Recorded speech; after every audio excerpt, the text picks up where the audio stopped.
be seated.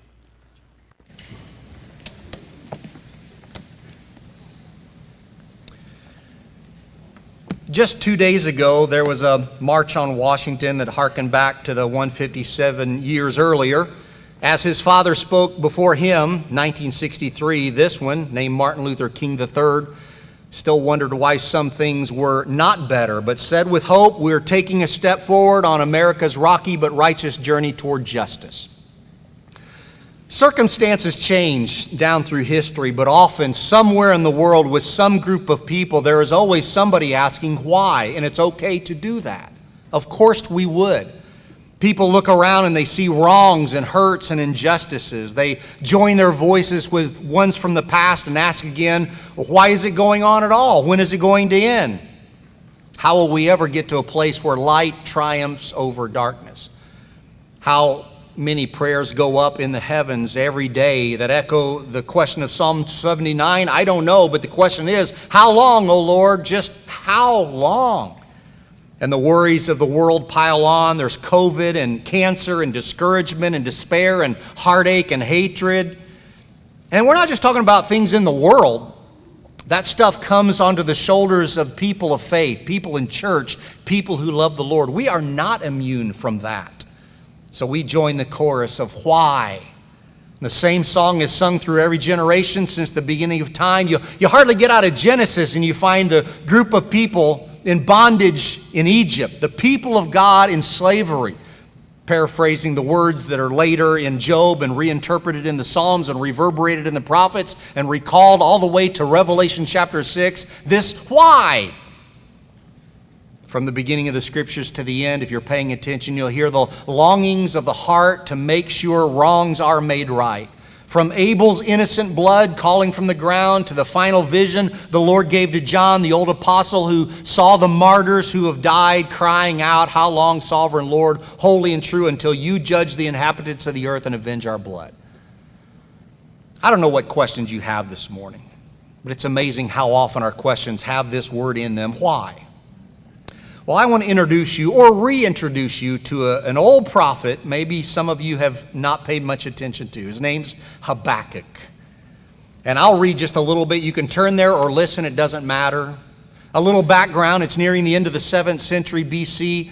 The Babylonians haven't come to full power, full strength, but here comes a man on history stage and he's going to prophesy to Judah.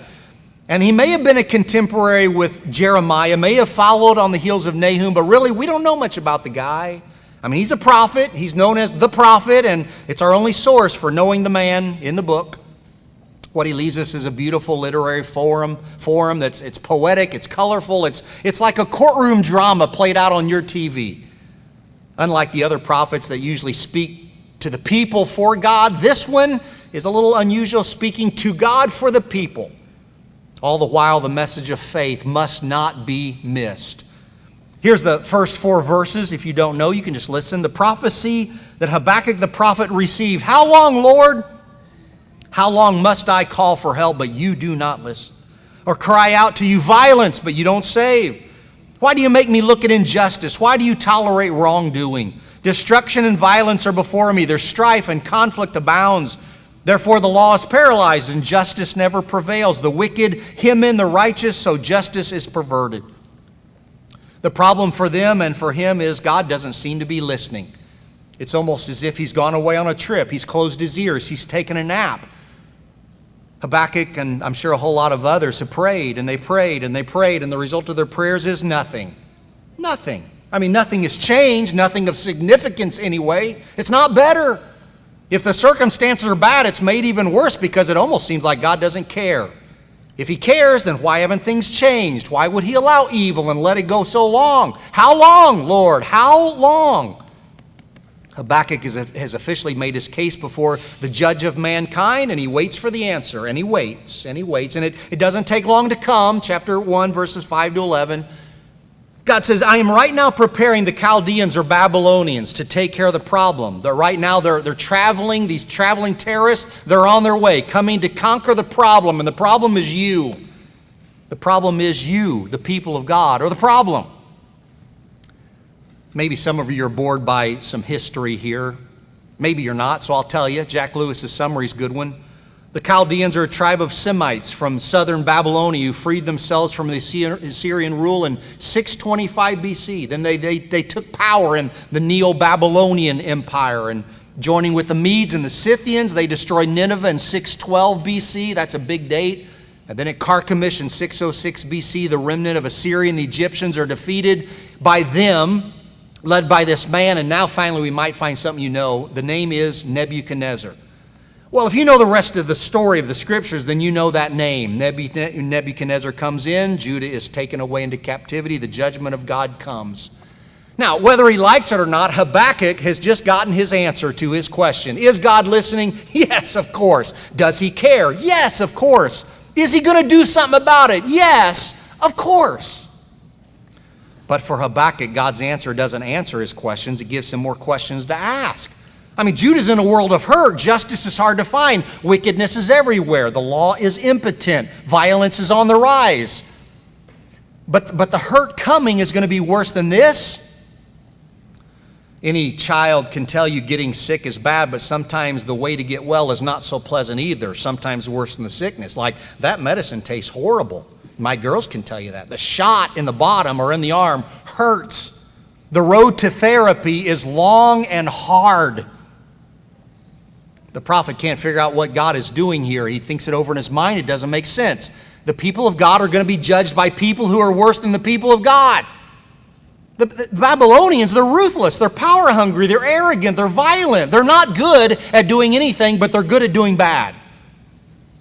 How can that be? How can God use this evil people to punish less evil people? How can God use his own enemy of his own people to punish his people? God says in verse 5, I'm going to do something you wouldn't even believe if I told you. And that's right. And Habakkuk says, what? His proverbial jaw is on the ground. He can't believe what he hears. He's confused. He's bewildered. He's scratching his head. This can't be.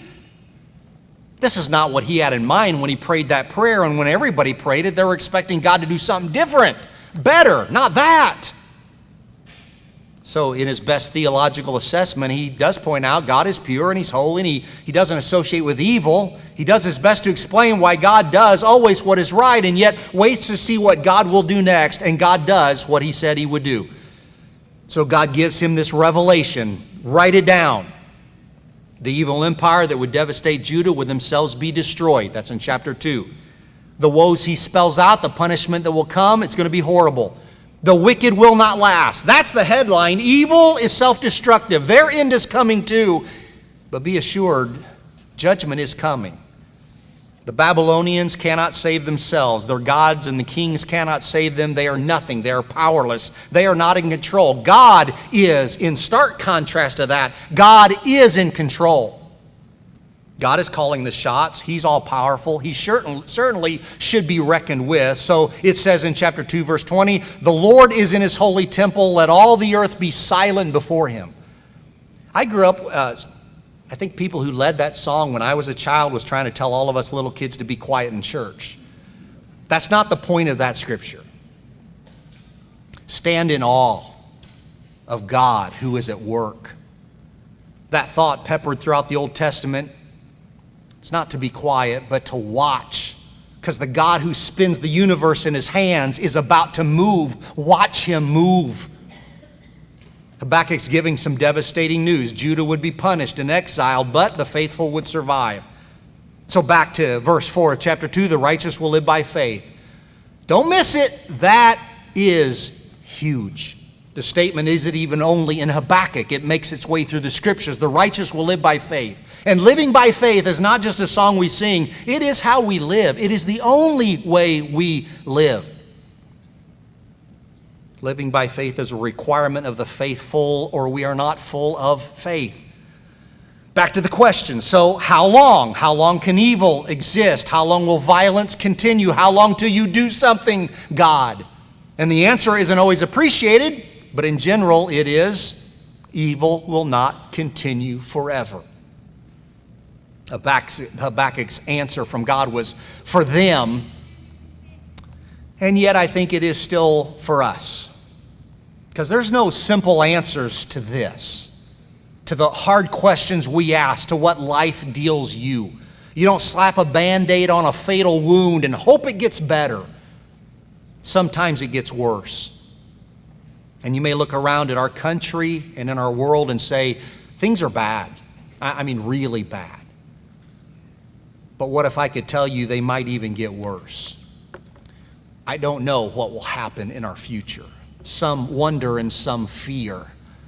But the answer for the faithful in Habakkuk's day has not changed for us. And the truth is this: life is hard, and things seem unfair, and justice isn't always done in our life, and things that plague us seem to always plague us, and we wonder if God will do something about it.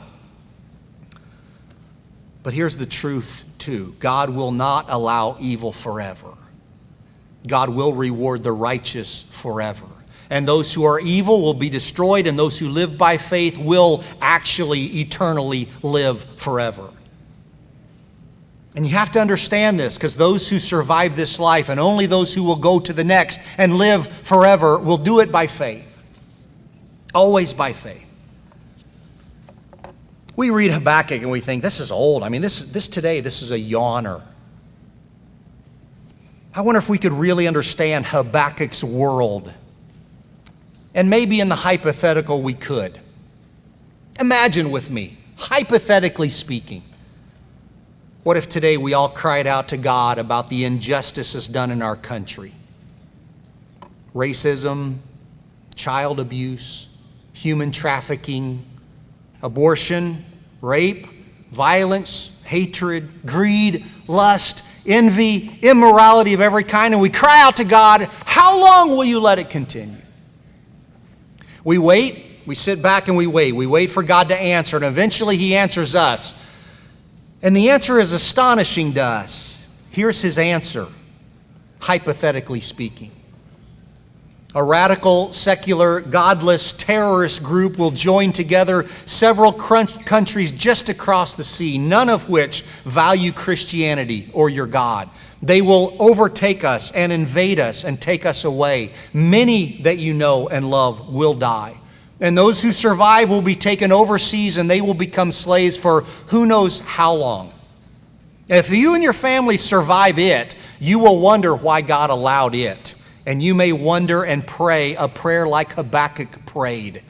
That enemy will be punished, but what will you do in the meantime? How will you respond? What will your prayers be? I think we would say, well, that can't be right. I mean, that's hypothetical, and I'm glad, but that can't be right. God wouldn't do that. Or would He? I mean, I think we would protest and throw a fit and have a meeting and pray harder and question God more. I mean, if that's the vision for our future, for our country, for our families, I think we have some questions for God. I don't know if we can imagine what Habakkuk was going through or his people, but he lived it, he knew it, and it was not nice. When his picture of God didn't match what God would do, what did the prophet do? Well, it's elementary, really. It happens, we say it in our little classes. He trusted God. I've been around people of faith my whole life, and I think nearly everyone has at some point wondered what God is doing. Why are people suffering? Why don't things change? Why won't God act? But it's not that God's not acting. Habakkuk just didn't like what God was doing. And what do people of faith do when we want to shout to the heavens, this isn't right? We still trust God. And just because I can't see Him or hear Him or understand Him does not mean He is not working.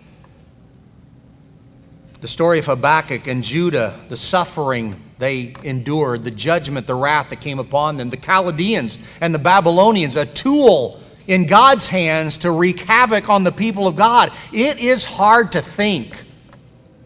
But in the end, those who are self-centered and arrogant and evil are destroyed, and the God-centered, humble, and faithful endure, and that is the key. So it is with us. This is the story of faith. Not surprisingly, it again comes down to faith. When life is tough and it does not make sense and our prayers go unanswered and the very thing we want we don't get and what we get we can't believe and we don't like it. That, my brothers and sisters, is when you trust God. And you're here this morning sitting in church on a Sunday morning because of faith, I assume. And let me encourage you in your faith. Faith is nice, and faith is what gets us here. But when reality sets in and the pain and the suffering and the confusion and the questions strip life of everything else, what is unshakable in that moment? It is faith. Even reason can't stand up against the suffering sometimes. Only faith withstands it. Only those who stand on faith can survive it. It's not abnormal to see people suffering and then turn away from God at times. You might even know some folks who have been hurt by church, maybe by this church. Maybe they've been let down by a Christian, confused by a disaster, devastated by a death. And they slowly let go of their faith because they could not really trust God, who acted in that way and not as they prayed. I'm grateful Habakkuk, the prophet, in his confusion and questions, was driven back to his knees before God. In faith, he moves on, and we're left with chapter 3, and the whole thing closes in this really beautiful prayer, like a poem, a song, even including musical notations. In the watchtower of faith, Habakkuk can almost see the enemy coming over the hill. And the day of calamity is going to be horrible.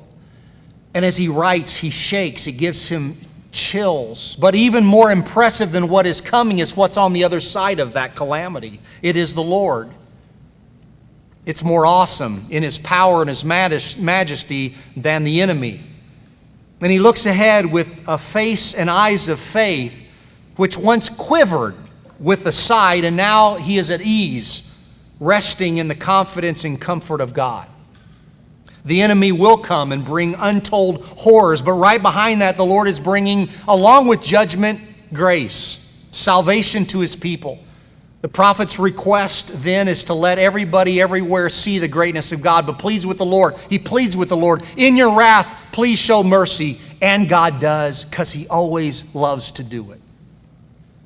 You can read it on your own, see the awesome glory of God, the splendor blinding the eyes, the power shooting from his hands, the terror that goes before him. He stands and the earth shakes. With a glance, the nations tremble. The mountains crumble in his presence. The tidal waves roll. The sun and the moon stand still in reverence as God moves his horses and chariots. Can you see it? I'm not really asking if you see it in Habakkuk's day. I'm wondering if you see it in our day. The God who is acting, the God who will deliver, the God who does bring judgment and wrath and also grace and salvation. I don't mean someday, somewhere he's coming. He is for sure coming. Habakkuk just couldn't get this whole plan of God's, but in the end, he trusts it. He trusts him.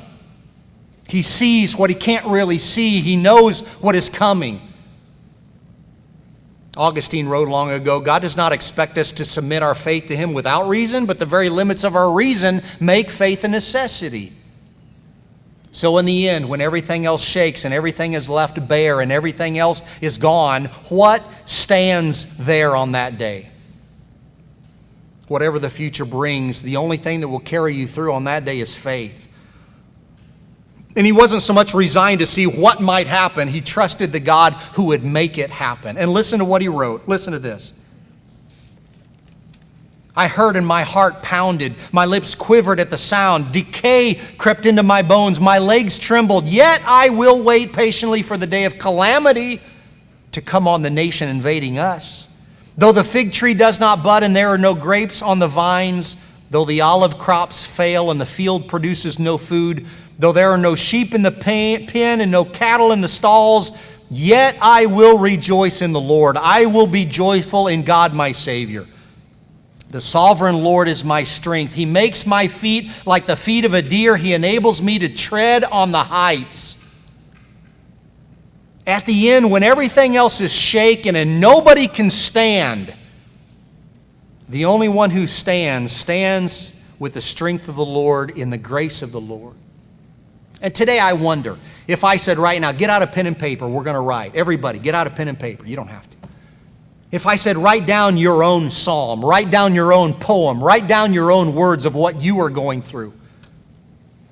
I wonder if it might sound something like this, just guessing.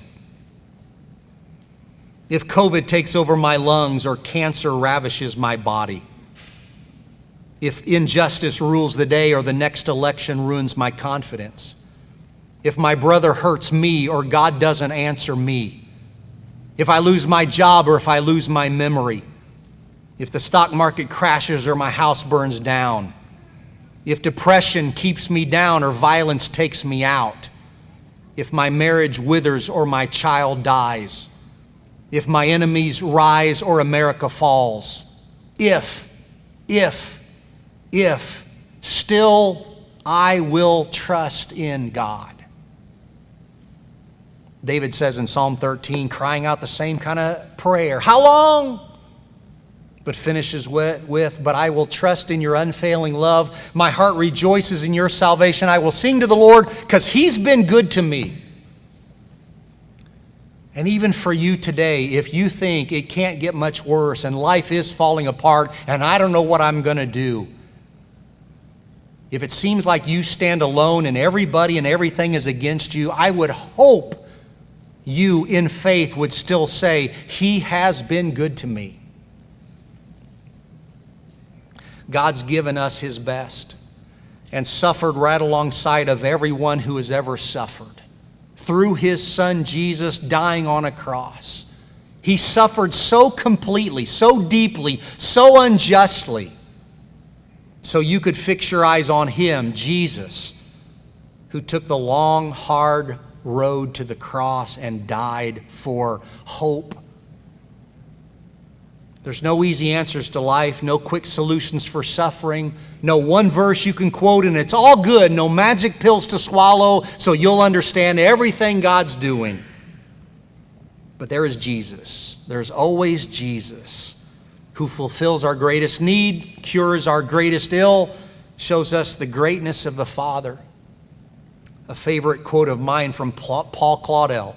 Christ did not come to do away with suffering. He did not come to explain it. He came to fill it with His presence. So again, we find ourselves in familiar territory. The answer, simply put, is Jesus. So lean on Him, learn from Him, rest in Him, die with Him, live for Him, be saved only through Him. If we can help you this morning, let us know. Let's stand and sing.